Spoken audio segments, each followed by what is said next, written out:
Capítulo 13, onde se arremata o conto da pastora Marcela com outros sucessos.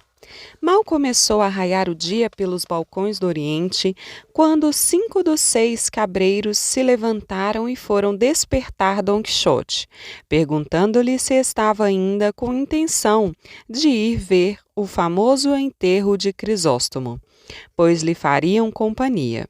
Dom Quixote, que outra coisa não desejava, ergueu-se e mandou Sancho encilhar e albardar logo os animais, o que este fez com muita presteza, a mesma com que se puseram todos a caminho. E não haviam andado 1/4 de légua, quando, ao cruzar uma senda, viram aproximar-se 6 pastores, vestidos com pelicos negros, as cabeças coroadas com grinaldas e ciprestes e folhas de espirradeira. Trazia cada qual um grosso cajado de azevinho na mão. Vinham com ele 2 gentis homens a cavalo, vestidos com luxuosos trajes de viagem, acompanhados por 3 moços a pé. Logo que se encontraram, saudaram-se cortesmente e, ao se perguntarem uns aos outros aonde iam, ficaram sabendo que se encaminhavam todos ao lugar do enterro. E assim passaram a seguir juntos. Um dos que iam a cavalo, falando ao companheiro, disse: "Parece-me, senhor Vivaldo, que devemos dar por bem empregado o atraso que vai nos causar irmos ver esse famoso enterro, que famoso não pode deixar de ser, à vista das estranhas coisas que, tanto do morto como da pastora homicida, nos contaram estes pastores." "Assim também me parece", respondeu Vivaldo, "e não apenas um dia, mas 4 perderia eu a troco de vê-lo." Perguntou-lhes Dom Quixote o que tinham ouvido de Marcela e Crisóstomo. Disse o caminhante que, naquela madrugada, haviam encontrado aqueles pastores e, vendo-os em trajos tão tristes, lhes tinham perguntado por que se vestiam daquela maneira. Um deles respondeu-lhes, falando do estranho procedimento e da formosura de uma pastora chamada Marcela, dos amores de muitos que a requestavam, e da morte de um tal Crisóstomo, a cujo enterro iam. Finalmente, contou a Dom Quixote tudo o que já lhe havia contado Pedro. Findo este assunto, passaram a outro, e o que se chamava Vivaldo perguntou a Dom Quixote por que andava armado daquela maneira, em terra tão pacífica. Dom Quixote respondeu: "A profissão que exerço não consente nem permite que eu ande de outra maneira. O bom passadio, o regalo e o repouso se inventaram para os delicados cortesões, mas o trabalho, a inquietude e as armas só se inventaram e foram feitos para aqueles que o mundo chama de cavaleiros andantes, dos quais eu sou, embora indigno, o menor de todos."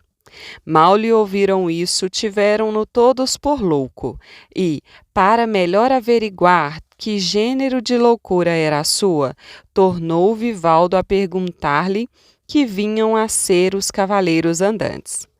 "Não leram vossas mercês", respondeu Dom Quixote, "os anais e histórias da Inglaterra, onde se narram as famosas façanhas do rei Arthur, que, no nosso romance castelhano, frequentemente chamamos de Rei Artus, e de quem se diz, na mais antiga e comum tradição de todo aquele reino da Grã-Bretanha, que não morreu, senão que, por arte de encantamento, se transformou em corvo e que, passados os tempos, há de voltar a reinar e a recobrar seu reino e cetro, sendo por isso que, desde aquela ocasião, jamais se viu nenhum inglês matar corvo algum, pois, na época desse bom rei, foi instituída aquela famosa ordem de cavalaria dos Cavaleiros da Távola Redonda."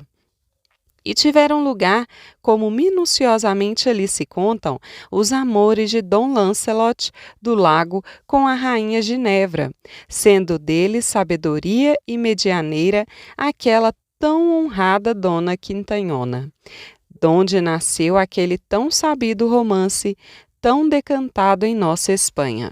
Nunca fora um cavalheiro de damas tão bem servido, como fora Lancelot, quando de Bretanha vindo. Com toda a sequência tão doce e suave dos seus fortes e amorosos feitos, pois, desde então, de mão em mão, foi se estendendo e dilatando aquela ordem da cavalaria por muitas e diversas partes do mundo. E nela foram famosos e conhecidos por seus feitos o valente Amadis de Gaula, com todos os seus filhos e netos, até a quinta geração, o valoroso Felismarte de Hircânia, o nunca assaz louvado Tirante, o Branco, e, já quase em nossos dias, vimos, consultamos e ouvimos o invencível e valoroso cavaleiro Dom Belaíns de Grécia. Eis, pois, senhores, o que é ser cavaleiro andante e em que consiste a ordem da cavalaria, na qual, repito, eu, embora pecador, fiz profissão. E o mesmo que professaram os refinados cavaleiros, professo eu. Por isso, sigo por estes ermos e soledades buscando aventuras, com o deliberado ânimo de oferecer meu braço e minha pessoa à mais perigosa que me deparar a sorte, sempre em prol dos fracos e necessitados. Ouvindo-lhe tais razões, acabaram os caminhantes de se inteirar da falta de juízo de Dom Quixote e do gênero de loucura que o dominava, da mesma forma como se admiravam todos os que testemunhavam tal coisa. Vivaldo, que era pessoa muito esperta e alegre, para tornar menos enfadonha a caminhada que ainda lhes restava fazer, até chegarem à serra onde seria o enterro, quis dar a Dom Quixote ocasião para prosseguir nos seus disparates. E assim lhe disse: parece-me, senhor cavaleiro andante, que vossa mercê professou uma das mais rigorosas profissões que há na terra, e tenho para mim que nem na dos frades cartuchos há tanto rigor assim. Tão rigorosa, bem que poderia ser, respondeu o nosso Dom Quixote, mas tão necessária ao mundo. Tenho cá comigo 2 dedos de dúvida, porque, para dizer a verdade, não faz menos o soldado, que executa o que lhe manda o capitão, do que o próprio capitão, que lhe ordena. Quero dizer que os religiosos, com toda a paz e quietude, pedem ao céu o bem da terra, mas nós, os soldados e cavaleiros, executamos o que eles pedem, defendendo-a com o valor dos nossos braços e os fios das nossas espadas, não debaixo de teto, mas a céu aberto, alvos expostos aos insuportáveis raios do sol de verão e aos arrepiantes gelos de inverno. Assim, também somos ministros de Deus na terra, e os braços que executam a sua justiça. Como as coisas da guerra e as concernentes e tocantes a ela não se podem pôr em execução, senão suando, diligenciando e trabalhando, segue-se que aqueles que a professam têm, sem dúvida, maior trabalho que os que, em sossegada paz e repouso, estão rogando a Deus que favoreça os que pouco podem. Não quero dizer, nem me passa pelo pensamento, que a condição de cavaleiro andante seja tão boa como a de religioso enclausurado.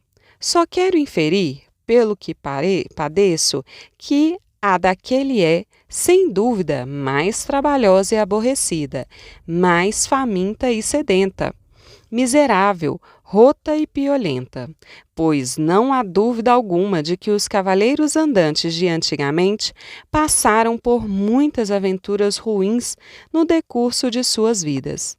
E se alguns chegaram a ser imperadores pelo valor de seu braço, por minha fé que isso lhe custou muito suor e sangue. E, se aos que tal grau alcançaram tivessem faltado magos e sábios que os ajudassem, haveriam de ficar bem frustrados em seus desejos e bem enganados em suas esperanças. Sou do mesmo parecer, replicou o caminhante, mas numa coisa, dentre outras muitas, me parece que agem maus cavaleiros andantes. É que, quando se veem em ocasião de empreender grande e perigosa aventura, onde se adivinha o perigo manifesto de perder a vida, nunca, no instante de empreendê-la, se lembram de encomendar-se a Deus, como todo cristão é obrigado a fazer em perigos semelhantes. Antes, se encomendam às suas damas com tanta ânsia e devoção, como se estas fossem o seu Deus, o que me cheira algum tanto a coisa de gentio.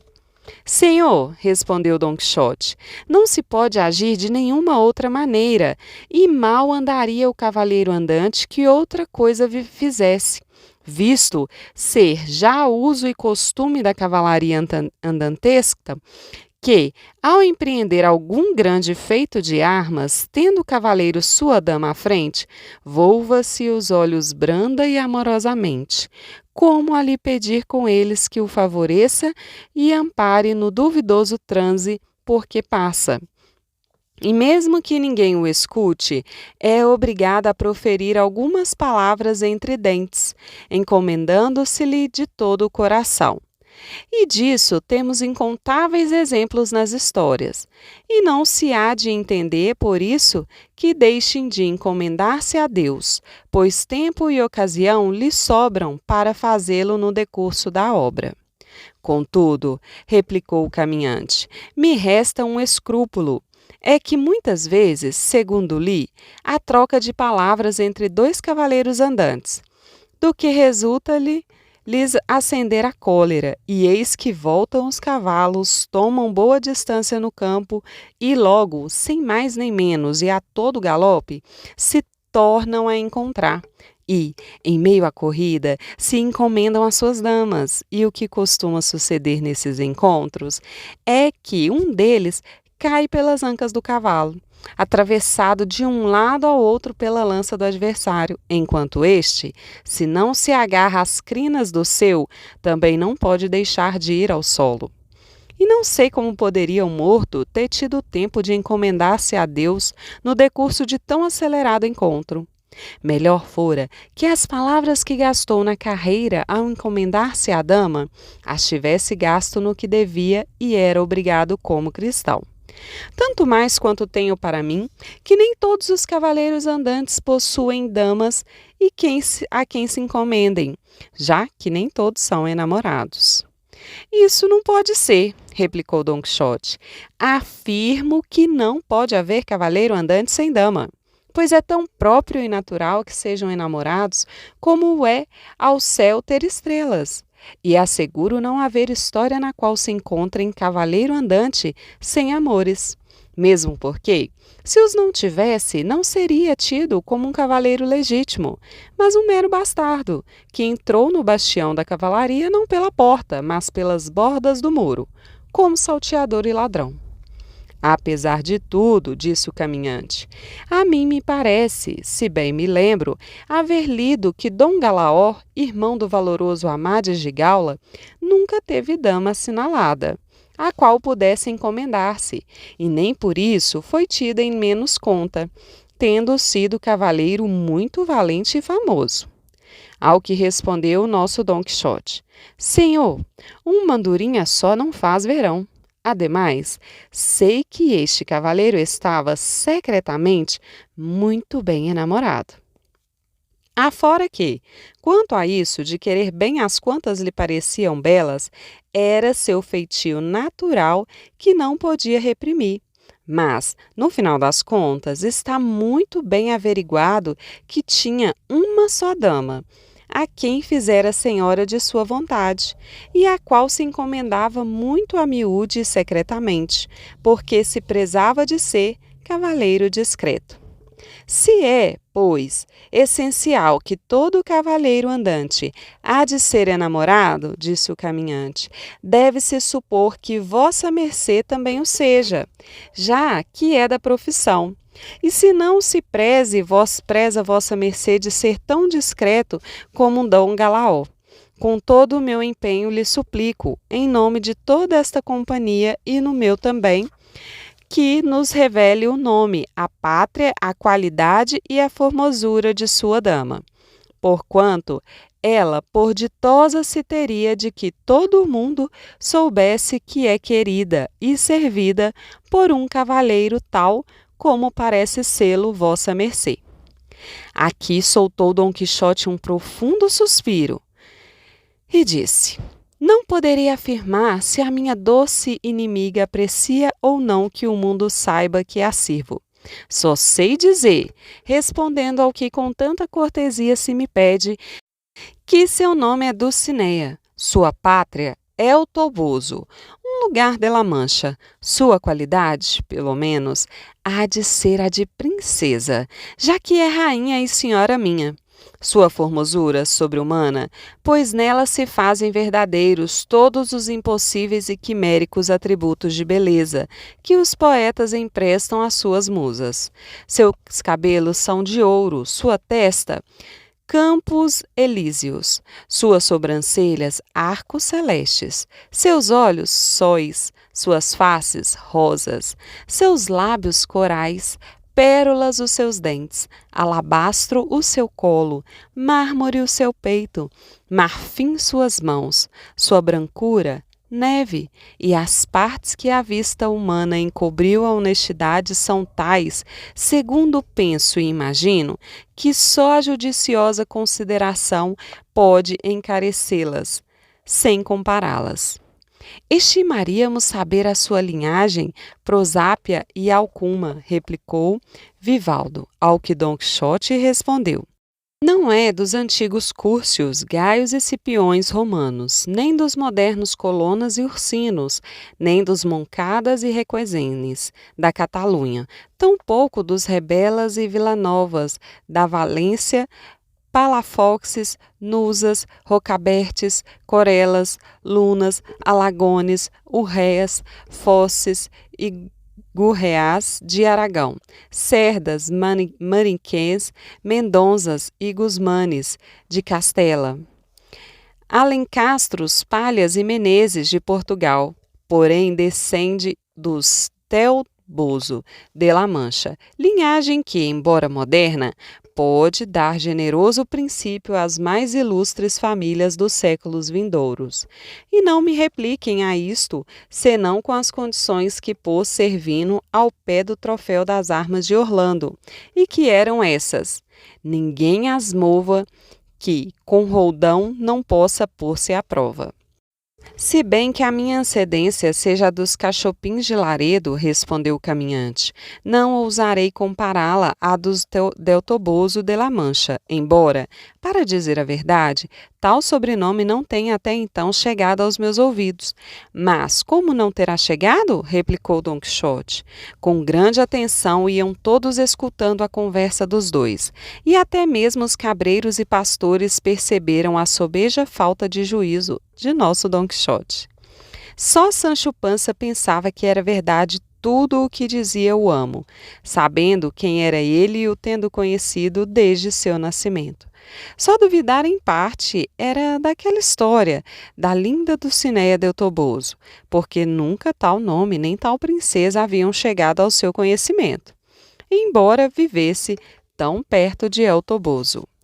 Iam assim palestrando quando viram que, pela quebrada de duas altas montanhas, desciam uns 20 pastores, todos vestidos com pelicos de lã negra e coroados com grinaldas, as quais, pelo que depois se verificou, eram umas de teixo, outras de cipreste.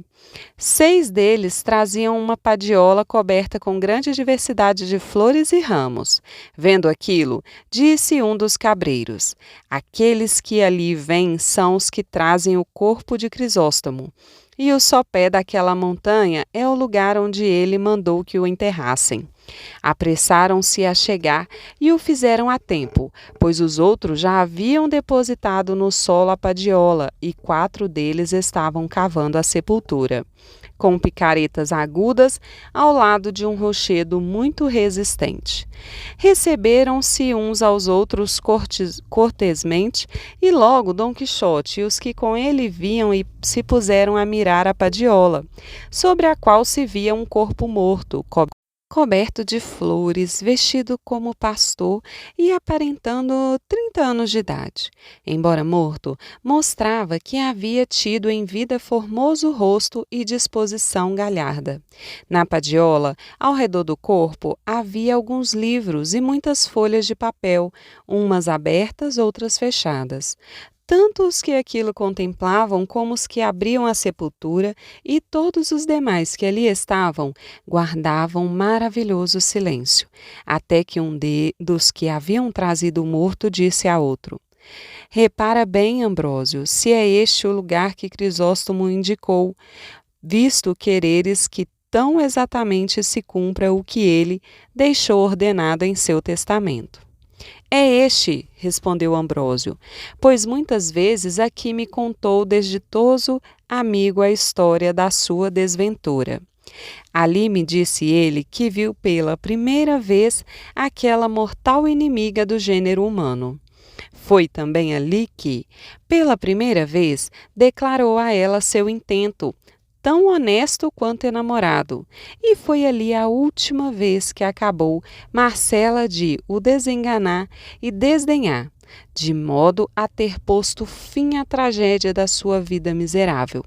Por isso, e em memória de tantas desditas, quis ele que o depositassem aqui, nas entranhas do eterno ouvido. E volvendo-se para Dom Quixote e para os caminhantes, prosseguiu dizendo: este corpo, senhores, que estais mirando com os olhos piedosos, foi depositário de uma alma em que impôs o céu parte infinita de suas riquezas. Este é o corpo de Crisóstomo, que foi único no engenho, só na cortesia, extremo em gentileza, fênix na amizade, magnífico, sem senão, grave nem presunção, alegre sem baixeza e, finalmente, primeiro em tudo o que é ser bom e segundo em tudo o que for ser desditoso. Quis bem e foi repelido, adorou, foi desdenhado. Rogou a uma fera, importunou a um mármore, perseguiu o vento, bradou a solidão. Serviu à ingratidão e alcançou, por prêmio, ser despojo da morte, no meio do curso de sua vida, a qual deu fim uma pastora que ele procurava eternizar, para que vivesse na memória das gentes, como bem poderiam contar estes papéis que estais vendo, não me tivesse ele próprio ordenado que o lançasse ao fogo, tão logo fosse seu corpo lançado à terra. Usareis com eles de maior rigor e crueldade que o seu próprio dono, disse Vivaldo, pois não é justo nem acertado que se cumpra a vontade de quem ordena o que está fora de todo o razoável. E não teria agido bem Augusto César se consentisse na execução de tudo o que o divino Mantuano deixou ordenado no seu testamento. Assim, senhor Ambrósio, dai à terra o corpo do vosso amigo, mas não lhe deis os escritos ao esquecimento, pois se ele o ordenou, como agravado, não é certo que o cumprais, como indiscreto. Antes fazei, dando a vida a esses papéis, que viva sempre a crueldade que se apartem, e fujam de cair em semelhantes semelhantes despenhadeiros. Já soubemos, eu e os que aqui viemos, da história deste vosso enamorado e desesperado amigo. Sabemos da vossa amizade, da razão de sua morte e do que ordenou para quando viesse a morrer. Dessa lamentável história se pode inferir quão grande foi a crueldade de Marcela, o amor de Crisóstomo, a fé de vossa amizade e qual o paradeiro que tem os que, a rédea solta, correm pela senda que o desvairado amor lhes põe diante dos olhos. À noite soubemos da morte de Crisóstomo e que neste lugar havia de ser enterrado. Assim, por curiosidade e compaixão, deixamos a nossa rota e resolvemos vir ver com os olhos o que em nós nasceu de remediá-la se pudermos. Te rogamos, ó discreto Ambrósio, ao menos eu te suplico, de minha parte, que, deixando que não ardam esses papéis, me deixes levar alguns comigo. E, sem esperar a resposta do pastor, estendeu a mão e tomou alguns dos que estavam mais perto. Vendo isto, disse Ambrósio, por cortesia, Senhor, consinto que guardeis os que tomaste, mas julgar que deixarei de queimar os que ficaram é pensamento vão. Vivaldo, que queria ver o que diziam os papéis, abriu logo um deles e viu que tinha por título Canção Desesperada. Ouvindo isto, disse Ambrósio, é esse o último papel que o infeliz escreveu, e para que vejais, Senhor, até que ponto o levaram suas desventuras, lede-o de modo que sejais ouvido. Bem o podereis fazer, visto que ainda demora um pouco para que se cave a sepultura. Faloei de muita boa vontade, disse Vivaldo. Como todos os circunstantes tinham o mesmo desejo, puseram-se à sua volta, e ele, lendo com voz clara, viu que assim estava escrito.